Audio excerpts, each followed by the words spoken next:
Fala galera, bem-vindos a um domingão com interação, hoje de História. Eu sou a professora Lissandra Queiroga e vocês vão estar aqui comigo para aprender e discutir sobre um tema que cai bastante nas provas.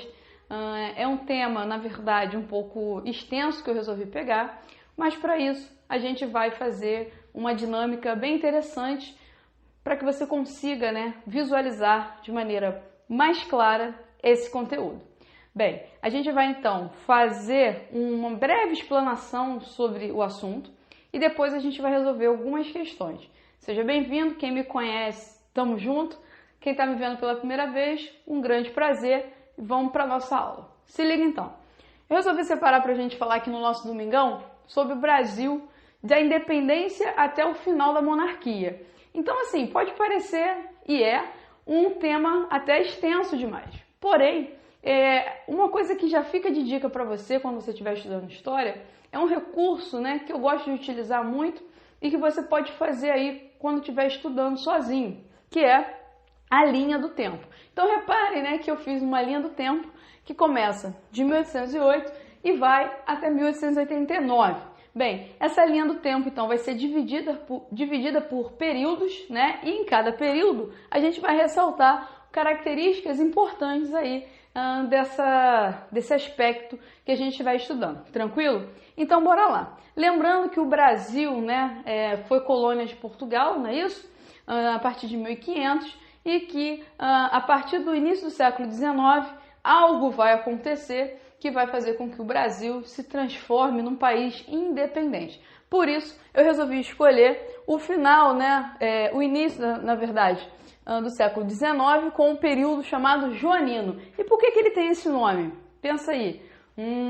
Por conta da vinda da família real para o Brasil, Dom João VI, que chega aqui em 1808, fugindo das guerras napoleônicas, lembrando que Napoleão está lá na França, dominando vários territórios e tentando, inclusive, invadir Portugal. Bem, sendo assim, Dom João vem para o Brasil e a principal coisa que você tem que lembrar é que, com a vinda da família real, o fim do pacto colonial é inevitável. Lembrando que o pacto colonial é aquela relação de exclusividade entre metrópole e colônia que existe o quê? Desde a criação aí da América Portuguesa, onde o nosso território devia aí uma certa exclusividade e obediência à sua metrópole chamada Portugal. O fim do pacto colonial acontece por quê? Do nada? Não. Na verdade, a vinda da família real, o deslocamento da corte portuguesa para a região do Brasil, vai acabar fazendo com que portugueses tenham que continuar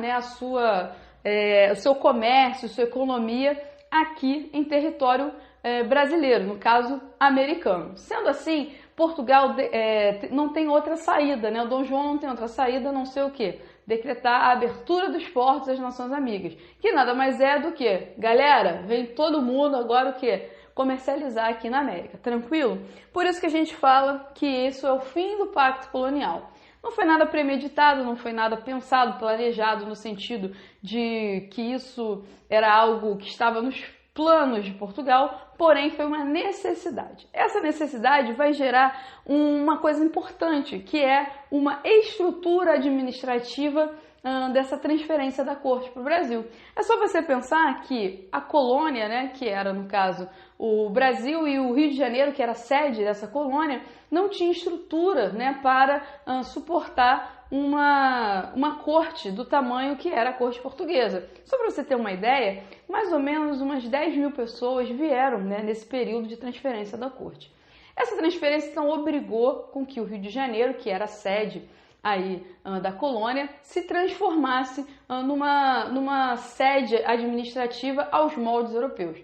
Não é à toa que nesse período a gente vai ter o quê? Várias obras de urbanização, várias melhorias, a criação de teatros, de banco, de palácios e de jardins, para que houvesse então a possibilidade da corte se instalar aqui. A questão é que toda essa mudança administrativa vai favorecer a independência. Por quê? Porque o Brasil, então, vai se transformar numa região com uma administração com uma economia muito bem definidas, e isso vai facilitar e abrir caminho para o que viria a ser o Brasil independente.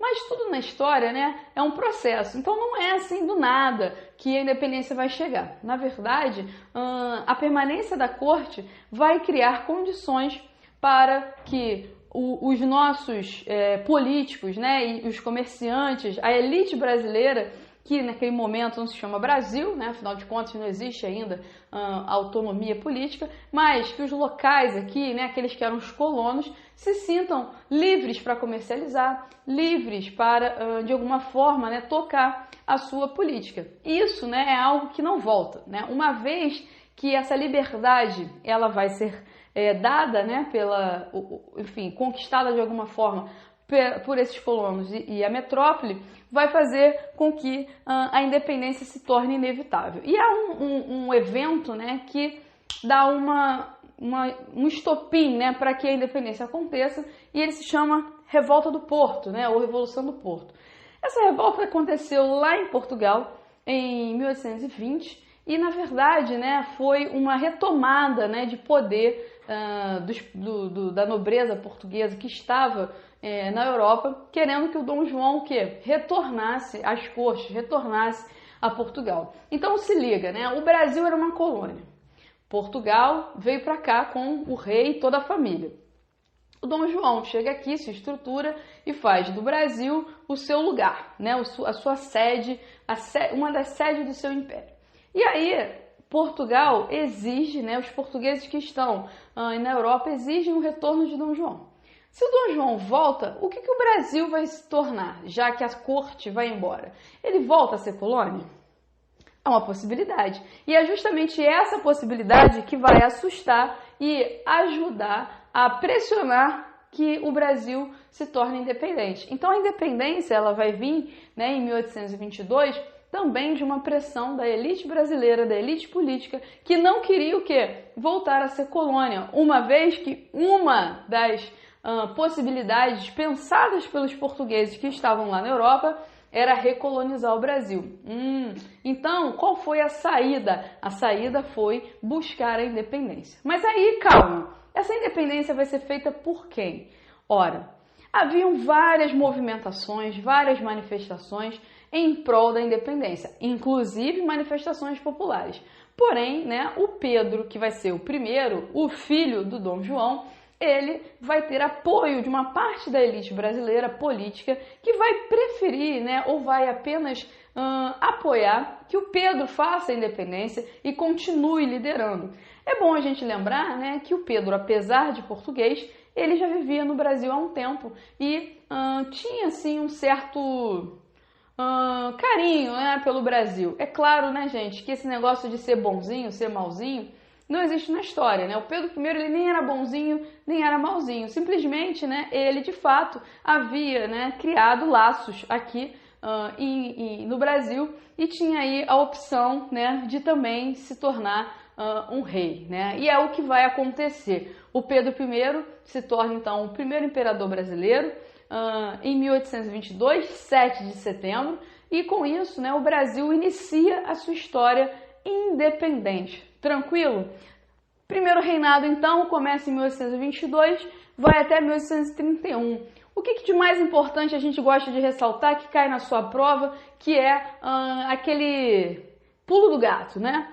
O Pedro I, ele vai outorgar a Constituição. O que vem a ser a Constituição? Constituição é um conjunto de leis e de normas que todo país autônomo, independente, né, precisa para ministrar aí as suas ordens, né, a sua sociedade. No caso, teoricamente, a Constituição vem numa ideia, né, de que todos precisam participar das discussões que ali são colocadas, né, nesse conjunto de leis. Mas, infelizmente, aqui no Brasil, a nossa primeira Constituição, ela não vai ser o quê? Pensada, não vai ser discutida publicamente. Ela vai ser outorgada, ou seja, imposta pelo Pedro I em 1824. Mas isso tem um porquê. O Pedro I, ele outorga essa Constituição com medo de que os portugueses perdessem alguns privilégios. Ué, professora, como sim, os portugueses ainda tinham alguns privilégios? Sim, tinham muitos. E essa é a principal disputa do primeiro reinado, a disputa entre portugueses e brasileiros por controle, né, e hegemonia na política. É só você pensar, como a gente gosta de dizer, que a história não é nada que acontece da noite para o dia. A história é um processo. Há um tempo para que as coisas aconteçam. Então, é só você pensar que você, quando começa a estudar para a prova, você não vai aprender tudo da noite para o dia, não é isso? Você precisa seguir um calendário, precisa seguir uma rotina para que você consiga seu objetivo. Na história é a mesma coisa. Não é do nada que esses brasileiros vão se sentir brasileiros. Não é do nada que o Brasil vai se transformar no Brasil que você conhece hoje. E no primeiro reinado, o conflito é muito grande em relação à permanência de portugueses aqui ou à expulsão deles. Desses conflitos entre portugueses e brasileiros, né, há muitas, digamos assim, revoltas, há muitas agitações. A mais famosa é a Noite das Garrafadas, né, onde, de fato, brasileiros e portugueses se degladiaram, trocando garrafadas um no outro, uma noite bem sangrenta, justamente por conta dessa disputa de quem vai mandar no Brasil. Então reparem, né? O primeiro reinado é um período ainda de conflito, justamente porque essa independência, né, ela não é o que? Natural. Ela vai ter que ser conquistada e consolidada. O que vai levar, então, ao fim do primeiro reinado? O Pedro I ele não vai conseguir diluir, né, nem diminuir de maneira satisfatória essas questões entre brasileiros e portugueses e também a própria condução do seu governo. Sendo que o Pedro I vai se colocar numa questão interessante. O Dom João, que voltou para Portugal e começou a reinar lá, vai morrer. E aí, morrendo, quem assumiria o trono português? O Pedro I é logo cogitado, uma vez que ele é o filho da sucessão, né, na linhagem monárquica. A questão é, ele vai largar o Brasil e ir para Portugal? E o Brasil, o que será de nós, né? E aí fica todo um estresse, né, todo um conflito para saber quem vai assumir, se o Pedro I foi embora. Se o Pedro I foi embora, isso vai gerar que tipo de presença política aqui? E desse desequilíbrio, né, há muita pressão para que Dom Pedro, de fato, saia, né, abdique do seu trono. Em 1831, o Dom Pedro I resolve retornar para Portugal e abdicar do trono. Bem, se a gente pensar que isto é uma monarquia, o que vai acontecer? Se o Pedro I saiu, quem assume é seu filho, se ele tem um, e ele tem, que é o Pedrinho. Porém, o Pedrinho só tem 5 anos de idade. Como o Pedrinho vai assumir o governo? Não tem como. Daí, o início do que a gente chama de período regencial, que é o período das regências, onde grupos políticos, né, vão se revezar no governo até que o seu Pedro II tenha idade suficiente, segundo a Constituição, para assumir o governo. Tudo bem? O período regencial, então, vai ser um período chamado de um período conflituoso, de descentralização política. Pensando aqui comigo, se no reinado do Pedro I havia a figura do imperador que centralizava, né, as decisões, agora não tem ninguém para você falar mal, não é isso? Não tem um governante, um rei, um imperador, um presidente que seja, para você tacar tomate caso haja algum problema, não é verdade? Agora há um revezamento no poder de regentes, né? Primeiro regências unas, depois trinas, na verdade, primeiro trinas, depois unas, enfim, e retorno das trinas. O que importa é que há um revezamento no poder, e esse revezamento vai levar a descentralização política e uma maior liberdade no império. Isso quer dizer que nesse período algumas medidas serão tomadas para aumentar a autonomia dos estados, das províncias. Uma delas é o ato adicional à Constituição de 1824, que ocorre 10 anos após, em 1834. Esse ato adicional nada mais é do que mudanças nesta Constituição, que existia, a primeira do Brasil, a fim, né, de tornar mais flexível as leis. Isso, como eu disse, gera mais autonomia, porém vai gerar mais conflitos, já que as províncias vão se ver passíveis, né, de discutir e querer melhorias. Várias são as revoltas, né? A mais famosa é a revolta da Farroupilha, que acontece no Rio Grande do Sul, que começa em 1835 e vai até o Segundo Reinado, em 1845, e é uma revolta que chegou, né, a levar à separação dessa região do Sul em relação ao Brasil. Então, a gente pode perceber que esse período é um período, né, de agitações, um período em que esse Brasil, que ainda não é, né, sólido, que ainda não está pronto, está ainda definindo o seu lugar. Bem, esse excesso de conflito vai gerar uma instabilidade política que vai gerar medidas conservadoras, medidas de centralização, que vão levar ao golpe da maioridade. O que é o golpe da maioridade? Bem, toda vez que a gente pensa em golpe, na história do Brasil, a gente acaba levando para o lado, né, de que os conservadores, aqueles que são mais autoritários, que fizeram, né, que interviram de maneira autoritária. Mas nesse caso aqui, quem dá o golpe não são os conservadores, isso mesmo, são os liberais. E por que eles deram o golpe? Na verdade, o golpe deles é um golpe na tentativa de impedir uma maior reação conservadora diante do cenário estável dos conflitos políticos. Então, o grupo, né, dos liberais vai se unir e vão fazer com que o Pedro II, que ainda não tinha idade para assumir, que tinha 14 para 15 anos, assuma o segundo reinado, ok? Então, do golpe da maioridade, a gente vem para o final, né, para a última parte do Brasil Império, que é o segundo reinado. Então, o segundo reinado começa em 1840 e termina em 1889. Bem, o segundo reinado, ele tem algumas coisas que marcam, né, a construção desse período. A primeira delas é o chamado parlamentarismo às avessas. O que é isso? Bem, você já ouviu falar de parlamentarismo? Lá na Inglaterra, acontece esse tipo de governo, no qual o rei reina, mas não governa. Ele é só de enfeite, está lá só para dar tchauzinho e falar valeu. No caso do Brasil, o parlamentarismo se chama às avessas, porque o Brasil é diferentão e aqui, na verdade, o rei ou o imperador, ele não só reina como governa, justamente porque ele escolhe, digamos assim, os ministros do seu governo, o presidente que governa esses ministros e pode interferir completamente na sua constituição ali política. Então, é chamado parlamentarismo às avessas justamente porque nesse período o Brasil adota um sistema, teoricamente, de maior flexibilização política, mas que na prática não acontece. Bem, mesmo assim, o governo do Pedro II é caracterizado por um equilíbrio político de forças, né? Então a gente viu que, por exemplo, no período regencial há uma descentralização, aqui há um equilíbrio maior entre os grupos liberais e os grupos conservadores.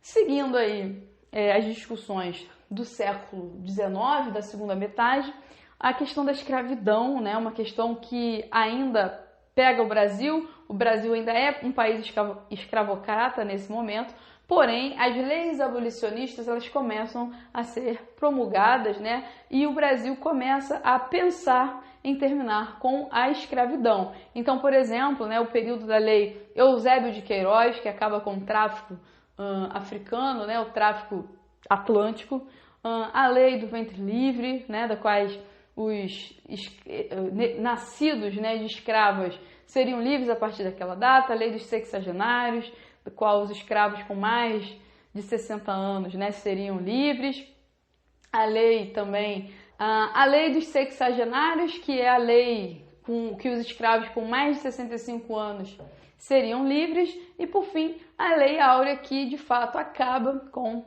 a escravidão no Brasil. Então é uma discussão que se intensifica nesse período, principalmente por conta, né, da propagação das ideias republicanas, né, que são ideais aí que trazem maior dinâmica de igualdade social. Bem, A imigração, então, vem como uma ferramenta, né, para suprir a falta de mão de obra escrava, a imigração europeia, para trabalhar onde? No café. Café, principal produto do segundo reinado. Nesse período que as exportações de café vão deslanchar, o Brasil vai ganhar muito dinheiro com a exportação de café. Então se liga aí que o principal produto econômico é o café. Por fim, a gente vai verificar uma crise, né, do Império, crise essa que tem a ver com o desgaste da monarquia, o desgaste do modelo monárquico no Brasil.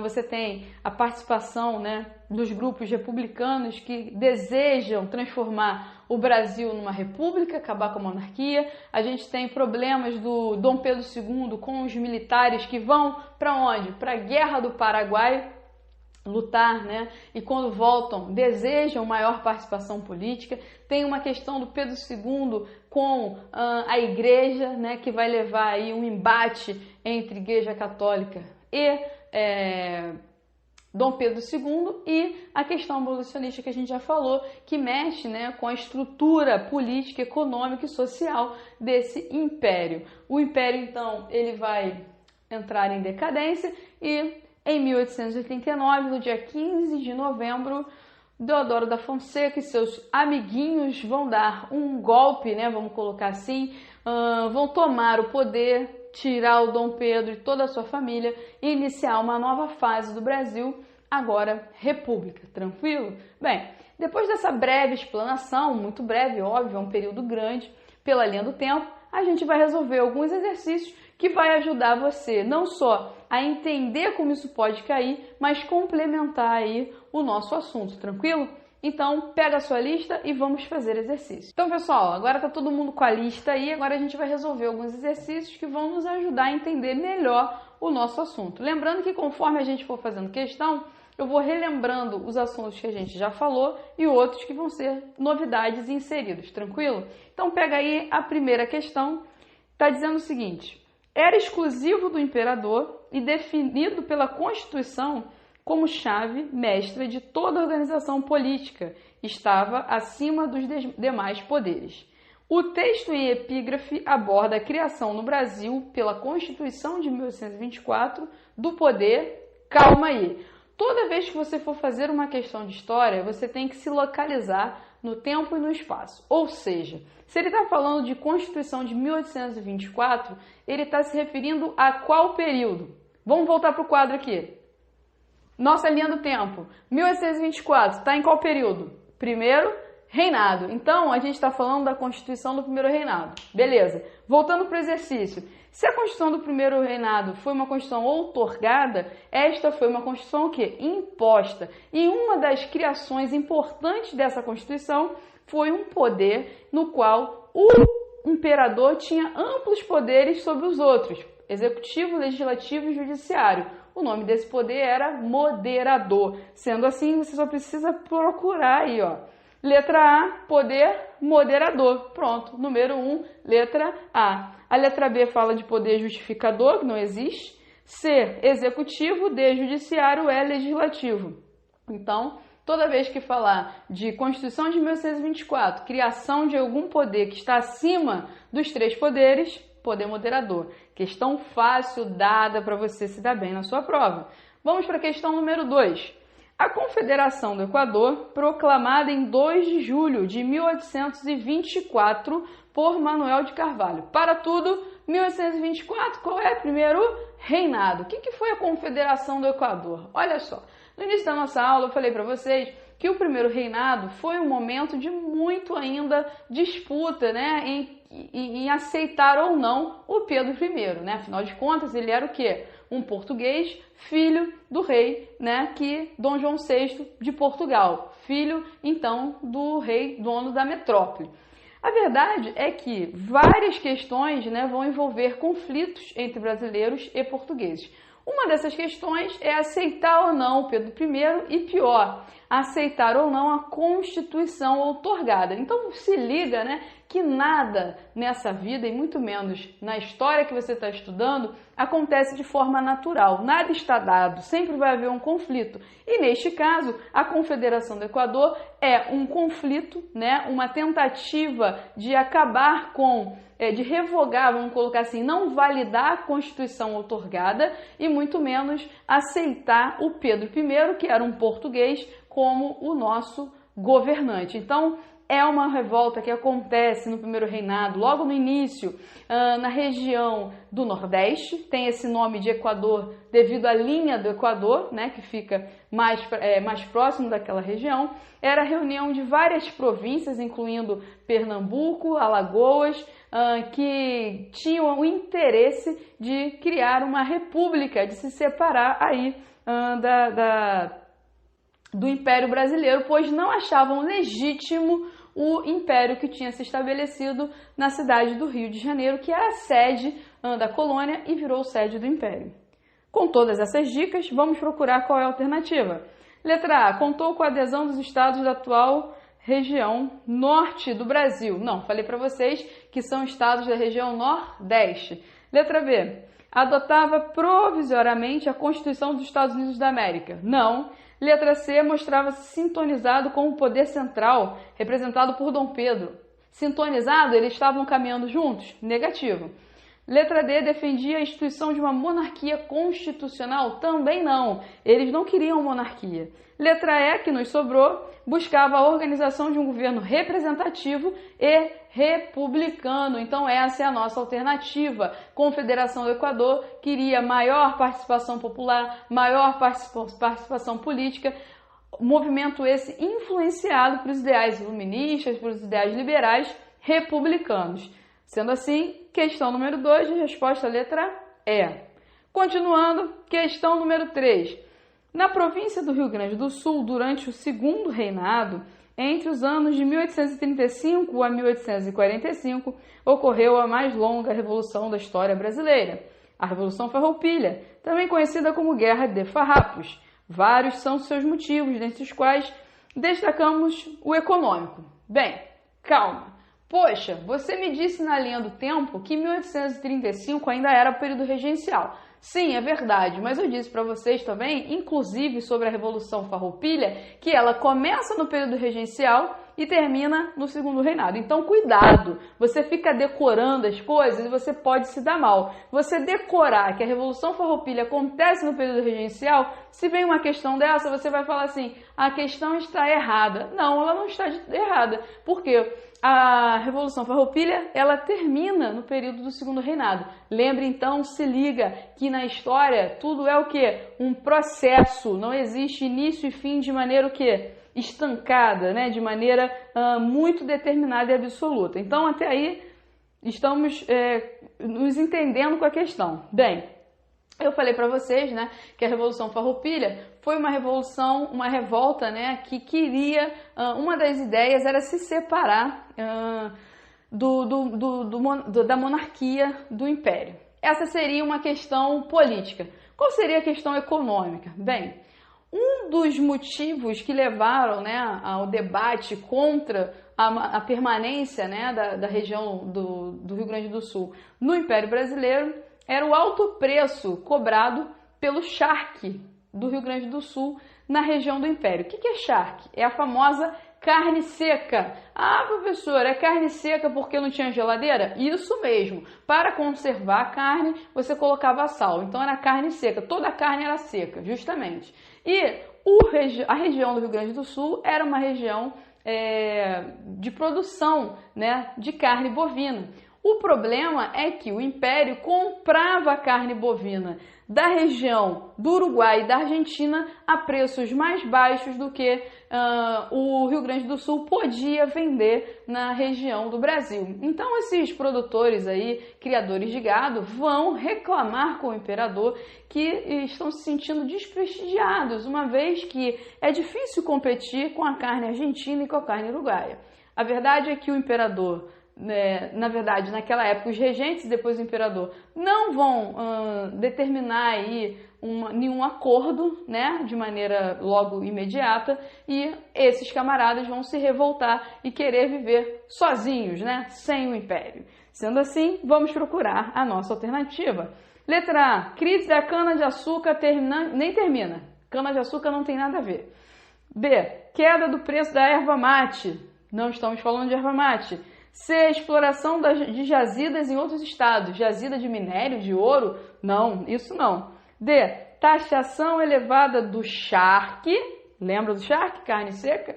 No mercado interno. Lembra que eles queriam vender dentro do império, porém a carne deles era mais cara do que a que vinha de fora? Então, a nossa alternativa parece ser a letra D de dado. Vamos ver aí. Baixa cotação da carne suína. Não. Eles eram produtores de carne de boi, não é isso? Tranquilo? Sendo assim, número 3, resposta letra D. Melzinho na chupeta, muito fácil essa questão. Vamos para número 4, tranquilo? Vamos lá. No início do século XIX, Napoleão Bonaparte ordenou a ocupação de Portugal, motivando com isso a fuga da família real portuguesa para o Brasil. Este evento desencadeou primeiro o quê? Bem, vamos lá. A gente começou a nossa aula com a nossa linha do tempo, volta para ela, mostrando que o fim do pacto colonial e a abertura do caminho para a independência está ligado a um período chamado de Joanino, que é a presença do Dom João aqui em terras tropicais aqui na América, e que este período foi motivado principalmente por conta das guerras napoleônicas lá na Europa. Então, a gente está falando do período joanino. Tranquilo? Já se localizou? Beleza, então. Voltando para a questão. Quando é assim, você vai buscar nas alternativas aquilo, né, que de melhor se encaixa ou perfeitamente se encaixa na descrição do período. Então, vamos lá. O evento da vinda da família real vai desencadear, ou seja, trazer como consequência o quê? A. Conjuração Baiana. Não. Conjuração Baiana acontece em 1798, ainda no século XVIII, final, mas no século XVIII, no Brasil ainda colônia. B. Abdicação de Dom Pedro I. A gente viu na nossa linha do tempo que a abdicação de Dom Pedro I vai acontecer onde? No final do primeiro reinado. E a gente está falando de período joanino. Então, mais uma vez, né, para você se ligar que esse período, que a linha do tempo está te ajudando aí. E letra C. Elevação do Brasil à categoria de Reino Unido e Portugal e Algarves. O que isso quer dizer, gente?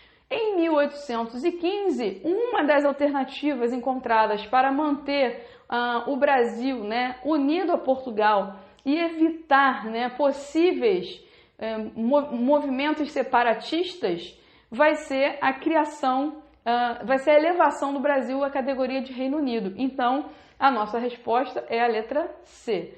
Bem, para a gente conferir aí, né? Letra D. Introdução das ideias revolucionárias francesas no Brasil. Não, isso já estava acontecendo desde a Inconfidência Mineira e posteriormente a Conjuração Baiana. Letra E. Estabelecimento do Pacto Colonial. Também completamente errada, uma vez que o Pacto Colonial ele vai acabar com a vinda da família. Então, número 4, letra C. Tranquilo?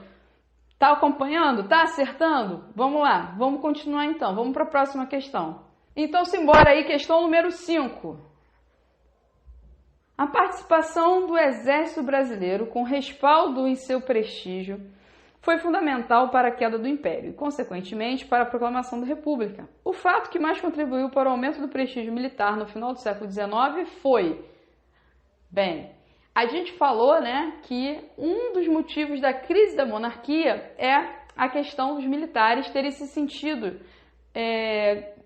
com pouca participação no segundo reinado, e que esta participação, essa pouca participação ficou assim evidenciada quando eles foram para qual guerra? A Guerra do Paraguai, e se sentiram grandes, vitoriosos, com prestígio, e que esse prestígio não era reconhecido. Essa guerra também é chamada de Guerra da Tríplice Aliança. Então se liga aí, né, que às vezes na sua prova não vai aparecer mamãezado escrito Guerra do Paraguai. Pode ser que venha com o nome de Tríplice Aliança, para dar uma confundida, mas você que está ligado no Interação não vai dar esse mole. Então vamos lá. Letra A, Guerra da Tríplice Aliança. Acabou, pode marcar aí que essa é a certa. Mas vamos ver aqui as outras alternativas para encontrar qual é o erro. Letra B, questão escravocrata. Bem, a questão escravocrata é uma questão importante para a crise da monarquia, mas ela não se refere aos militares, e sim aos donos de terra, aos fazendeiros, cafeicultores, tudo bem? Por isso que ela não poderia ser. Letra C, intervenção contra a Guerra. Essa intervenção, na verdade, antecede a Guerra do Paraguai, tudo bem? Então, ela seria aí o antecedente, não necessariamente o desdobramento final, tá? D, questão Christie, que também é uma questão importante para uma crise diplomática entre Brasil e Inglaterra, mas que também não faz referência aos militares. E letra E, intervenção contra Rosas e Oribe, que também é uma das fases que antecedem a Guerra do Paraguai. Sendo assim, a alternativa que mais se encaixa e que conclui aí a nossa pergunta é a letra A mesmo, Guerra da Tríplice Aliança. Tranquilidade? Vamos lá. Questão número 6. Durante o segundo reinado no Brasil, surgiu em Pernambuco, no ano de 1848, um movimento popular que uniu pessoas de várias tendências, sobretudo progressistas, inconformadas com o quadro político-social de sua província. Tal movimento é conhecido como... Peraí, você tem duas formas de fazer essa questão.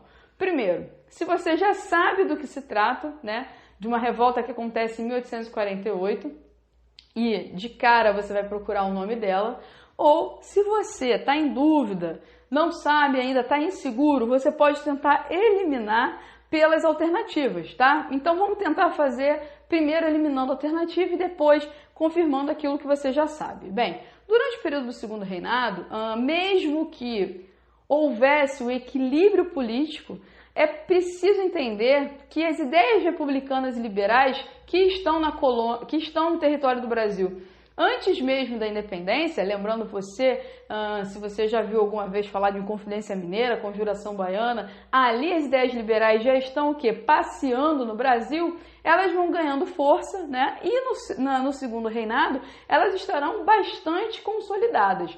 Por isso, em 1848, acontece uma revolta na região de Pernambuco, revolta esta inspirada por questões liberais, por movimentos que estão acontecendo na Europa, né? E aí não tem jeito, por mais que na sua prova só caia a história do Brasil, você tem que se ligar em história geral, e se você já está tendo história geral por conta da sua prova, você tem que fazer esse link, essa relação. Afinal de contas, o Brasil não é o quê? Um extraterrestre que está desconectado do mundo, tudo bem? Então, o que acontece na Europa, o que acontece nos Estados Unidos, está rebatendo também aqui no Brasil. Então, o Brasil tem influências liberais, tem influências nacionalistas, e essa revolta é uma revolta de caráter progressista, ou seja, que quer mudanças. Esta revolta é a revolta dos mascates? Não, porque a revolta dos mascates ela acontece em 1710, na época da colônia. É a cabanagem? Também não, porque esta é uma revolta do período regencial. É a sabinada? Também não, que é outra revolta do período regencial. É a Revolução Praeira? Sim, é a Revolução Praeira. E a letra E está dizendo da balaiada, que também não pode ser, já que ela é uma revolta do período regencial. Então, olha só, toda vez que você pegar uma questão, lembre-se, ela não está desconectada dos outros assuntos que você já estudou. Por isso que você precisa não acumular estudo, porque conforme você vai evoluindo, né, no seu conteúdo aí, conforme você vai aprendendo mais sobre a história do Brasil ou história geral, você acaba, né, criando aí critérios para separar o que é do século XIX, XVIII, o que aconteceu no Brasil Império, o que aconteceu no período regencial. Tranquilo? Então, a questão número 6 faz referência à Revolução Praeira, letra D. Vamos para mais uma questão. Questão número 7. A família real portuguesa, fugindo das tropas de Napoleão Bonaparte, mais uma de que fala aí da vinda da família real, trouxe para o Brasil uma corte parasitária. O que é parasitária, galerinha? É aquela galera que não faz nada, né? Que não trabalha, não produz dinheiro, mas está só o quê? Sugando, né? composta por 15 mil pessoas. Gente pra caramba, a gente já falou disso. Para custeá-la, as despesas com o serviço público aumentaram e o governo, para compensar, criou novos impostos. Opa, então havia uma classe parasitária que acabou fazendo com que criassem mais impostos. O que gerou protestos organizados e um movimento armado de grandes proporções. Tal movimento foi, veja só, quando a gente falou da vinda da família real, eu disse para vocês que essa família real se instalou aonde? No Rio de Janeiro, beleza. Só que o Brasil, né, a América, ela não é só o Rio de Janeiro. Ela é formada por uma série de províncias. E aí eu pergunto para vocês, se essa corte está instalada no Rio de Janeiro, a gente falou que várias melhorias aconteceram, mas elas aconteceram aonde a corte está ou nas outras províncias? Aonde a corte estava, ou seja, no Rio de Janeiro. Então, todas aquelas reformas de urbanização, de melhorias, estão acontecendo numa determinada região, sendo que outras estão o quê? Fora desse eixo de mudança, incluindo a região Nordeste. Então, durante esse período, vai acontecer uma revolta chamada Revolução Pernambucana, na qual os pernambucanos vão se colocar contra a presença de Dom João e sua corte, porque essa presença onera o bolso, né? Ou seja, gasta dinheiro e não traz nenhuma melhoria. Sendo assim, esse movimento é letra A, Revolução Constitucionalista do Porto? Não. Letra B, Revolução Pernambucana? Sim. A letra C, Conjuração Baiana, já falamos que é do período colonial. Cabanagem, letra D, período regencial. E letra E, Conjuração dos Alfaiates, que é a mesma coisa que Conjuração Baiana. Então, questão número 7, letra B. Tranquilão? Vamos aí para a próxima questão, número 8. Tá tudo tranquilo? Tá com a sua lista? Tá acertando tudo? Então, vamos continuar.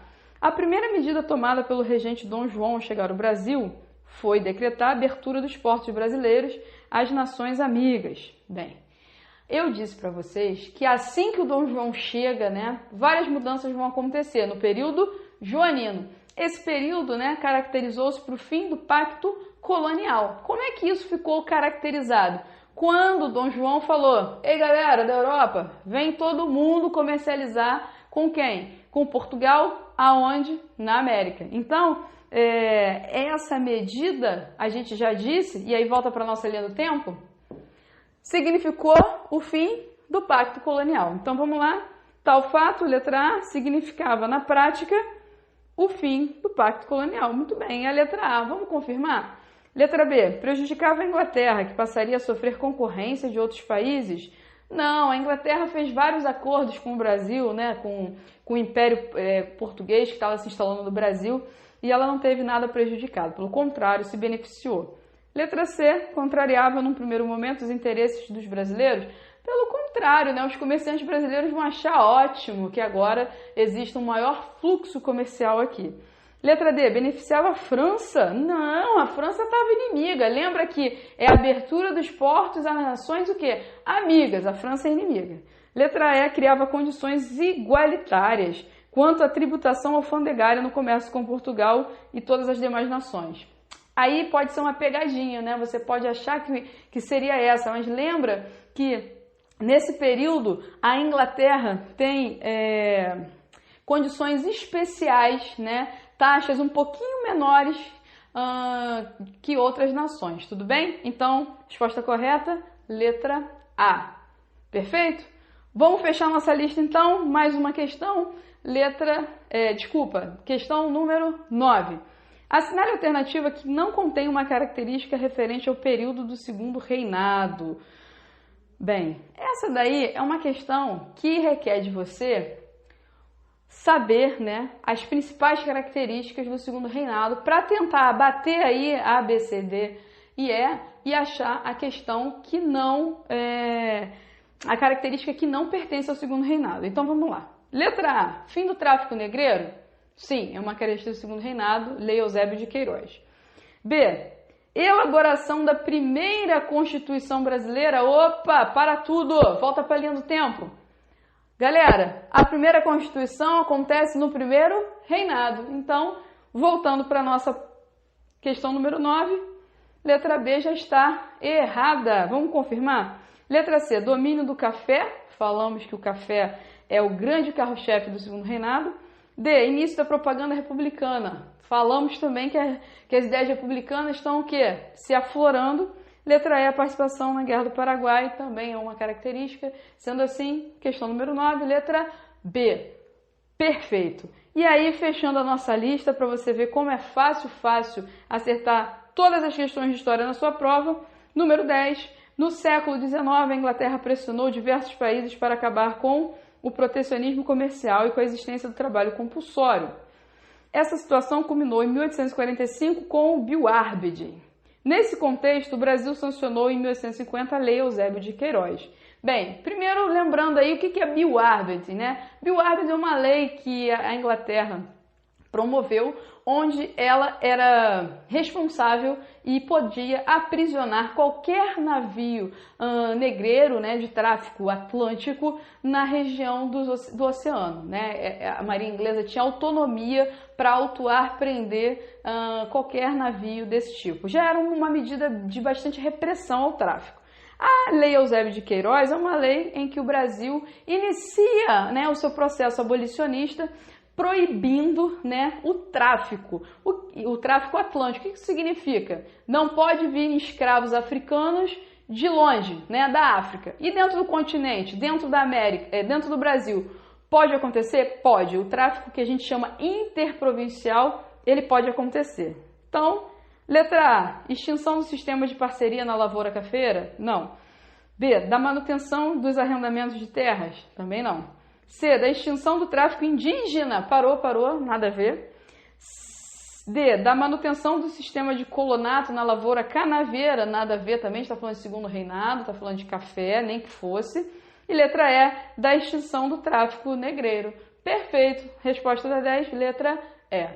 Pessoal, essa foi a nossa lista de exercícios, esse foi o nosso tema aí principal que a gente resolveu trazer no domingão, para você se ligar, né, que fazendo uma linha do tempo, estudando as principais características, você já tem condição de resolver uma série de questões que podem ser alvo aí do seu concurso. Espero que vocês tenham gostado, espero que tenham acertado a lista também. Deixe aí os seus comentários, né, no vídeo para a gente poder interagir e esclarecer qualquer outra dúvida que tenha ficado. Espero que vocês tenham gostado, fique com a gente, curta o vídeo, deixa o comentário e vamos continuar interagindo. Valeu!